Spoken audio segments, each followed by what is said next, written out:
जी के समझा दो, ना तो ये बलम सासू जी के समझा दो।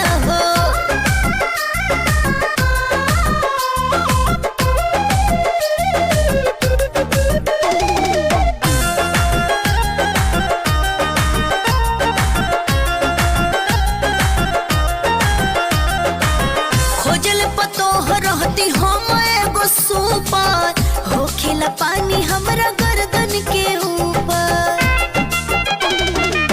सपना न पूरा होई रही हमर सासन, अब होई भाषण उतारे पर शासन। होके जदी गलती तो हमरे के सजा दो, ना तो ये बलमू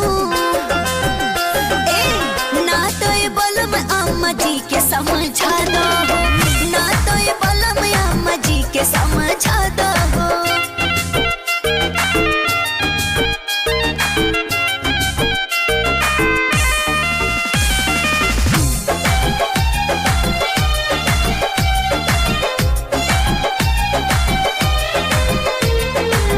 चली नहीं हवा तोहार मालिकाई, इनके कुकुत मन कर जहर खाई।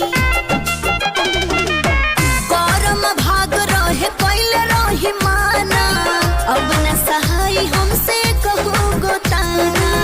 करी का उपाय कुछ रास्ता बता दो, सुनय बलमू सुनय बलम सासू जी के समझा दो।